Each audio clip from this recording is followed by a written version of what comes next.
Hello, good morning. आज हम व्यवहारवाद की आलोचना पर चर्चा करने वाले हैं।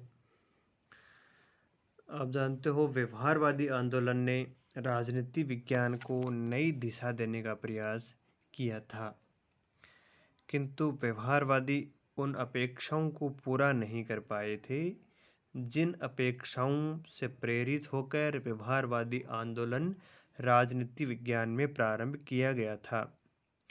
व्यवहारवाद के प्रमुख आलोचक मलफोर्ड क्यू शिबली को माना जाता है, जिन्होंने अपने लेख द लिमिटेशन ऑफ बिहेवियरलिज्म में व्यवहारवाद की प्रमुख आलोचनाएं की हैं। शिबली के अलावा Robert Dahl, P V Young, V O Key junior तथा स्वयं डेविड ईस्टन, जो कि व्यवहारवाद के प्रणेता हैं, उन्होंने भी व्यवहारवाद की आलोचना की है। तो आइए हम देखते हैं निम्न बिंदुओं के आधार पर व्यवहारवाद की आलोचनाएं की जा सकती हैं। पहला, मानव व्यवहार की नियमितता खोजना असंभव। राजनीति विज्ञान में आप जानते हो, विश्लेषण की प्रमुख इकाई मानव है, जो कि प्राकृतिक विज्ञान की इकाई से भिन्न होता है। और आप जानते हो, मानव का व्यवहार प्रति क्षण बदलता रहता है। हर एक अलग परिस्थिति में मानव का व्यवहार अलग अलग होता है। इसलिए प्राकृतिक विज्ञानों की भांति राजनीति विज्ञान में मानव का राजनीतिक व्यवहार का नियमितीकरण खोजना असंभव है। यानी मानव के व्यवहार में सामान्यकरण नहीं पाया जाता है, नहीं खोज सकते, क्योंकि उनका व्यवहार बदलता रहता है। सदा हर परिस्थिति में एक सा व्यवहार नहीं होता है। दूसरा देखिए, व्यवहारवादी विचारक विषय से ज़्यादा पद्धति को महत्व देते हैं। वे अध्ययन पद्धति पर इतना अधिक बल देते हैं कि राजनीति विज्ञान की विषय वस्तु गौण हो जाती है। आप समझ रहे होंगे कि व्यवहारवादी विचारक विषय की प्रासंगिकता पर ज़्यादा बल नहीं देते हैं, वो सिर्फ अध्ययन पद्धतियों पर अधिक बल देते हैं, जिसके कारण कई बार जो विषय का अध्ययन कर रहे हैं वो प्रासंगिक ही नहीं रहता है। समाज की समस्याओं को समाधान करने में उसकी कोई ज़्यादा उपयोगिता नहीं रहती है। वो केवल तकनीक और अध्ययन पद्धतियों पर ही ज़्यादा बल देते हैं, जो कि अनुचित है।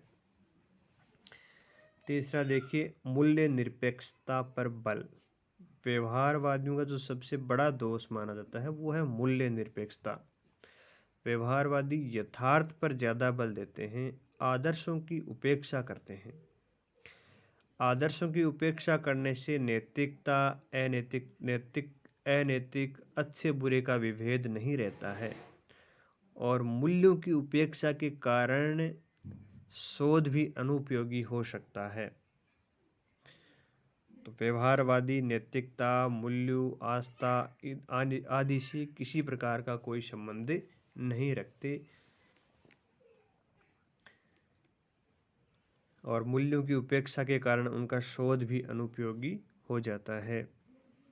चौथी विशेषता देखिए, निष्पक्ष अध्ययन संभव नहीं है।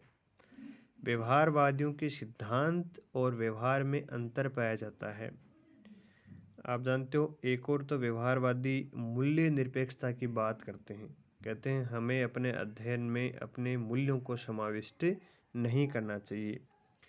लेकिन दूसरी ओर हम देखते हैं तो सभी व्यवहारवादी विचारक उदारवादी लोकतांत्रिक शासन व्यवस्था में विश्वास रखते हैं। और तो उदारवादी लोकतांत्रिक शासन व्यवस्था भी एक प्रकार का मूल्य ही है। तो किसी भी प्रकार की व्यवस्था को आदर्श मानना तो अपने आप में एक मूल्य ही है। इसलिए इनके सिद्धांत और व्यवहार यानी कथनी और करने में अंतर है, इसलिए भी इसकी आलोचना की जाती है। फिर पांचवी आलोचना देखिए, अत्यधिक खर्चीली पद्धति है। आप जानते हो, व्यवहारवादी तकनीक और पद्धतियों पर अत्यधिक बल देते हैं, और जिसके कारण अत्यधिक धन, समय और कौशल की आवश्यकता होती है। अमेरिका में व्यवहारवाद का अध्ययन प्रारंभ किया गया था, तो वहाँ लाखों डॉलर व्यय किए जा चुके हैं, लेकिन फिर भी कोई मानव व्यवहार का अभी तक विज्ञान विकसित नहीं हुआ है। मानव व्यवहार से संबंधित अभी तक कोई सिद्धांत की खोज नहीं हुई है। तो इस प्रकार व्यवहारवाद को एक केवल बौद्धिक विलासिता ही माना जाता है, जिस पर अत्यधिक धन और समय खर्च होता है। अभी तक इससे ज़्यादा राजनीति विज्ञान के अध्ययन में सफलता नहीं मिली है। फिर देखिए 6वीं आलोचना, राजनीति विज्ञान का विशुद्ध विज्ञान संभव नहीं है। राजनीति विज्ञान की प्रकृति एवं विशेष सामग्री प्राकृतिक विज्ञानों से भिन्न होती है। राजनीति विज्ञान एक समाज विज्ञान है। इसकी विशेष सामग्री सजीव एवं चेतन प्राणी है और इस कारण मानव व्यवहार में नियमितता की खोज, मानव व्यवहार एवं समाज पर प्रयोग एवं उसकी पुनरावृत्ति संभव नहीं हो पाती है, क्योंकि मानव का व्यवहार बदलता रहता है, परिवर्तनशील होता है। तो अपनी विषय वस्तु एवं प्रकृति की विशिष्टता के कारण राजनीति विज्ञान का शुद्ध विज्ञान बनाना संभव नहीं है, क्योंकि इसकी विशेष सामग्री मानव का व्यवहार है और मानव का व्यवहार बदलता रहता है। फिर देखिए 7वीं विशेषता, परिमाणीकरण की समस्या। व्यवहारवादियों ने विषय की वैज्ञानिकता प्राप्त करने के लिए परिमाणीकरण पर बल दिया था और शिबली का मानना है कि राजनीति विज्ञान की विषय वस्तु मनुष्यों की राजनीतिक गतिविधियां हैं, जिनका परिमापन नहीं किया जा सकता। अतः राजनीति विज्ञान में परिमाणीकरण के लिए सुनिश्चित अवधारणाओं का भी अभाव होता है। राजनीति विज्ञान में मानव व्यवहार का परिमापन नहीं किया जा सकता, क्योंकि वो बदलता रहता है। 8वीं आलोचना देखिए, अत्यधिक शब्दाडंबर। व्यवहारवादियों ने अत्यधिक जटिल शब्दावली का प्रयोग किया है, जो केवल बौद्धिक पाखंड ही प्रतीत होता है। अपरिचित और जटिल शब्दावली शब्द जाल जैसी लगती है, उसको हम समझकर राजनीतिक व्यवहार का विश्लेषण करने में कठिनाई महसूस करते हैं। इसलिए भी इसकी आलोचना की जाती है कि उसमें अत्यधिक शब्दाडंबर का प्रयोग किया गया है, शब्दों को भारी भरकम बनाया गया है, सरल शब्दों में अध्ययन नहीं किया गया है। 9वीं आलोचना देखिए, अध्ययन हेतु अन्य पद्धतियों की उपेक्षा अनुचित।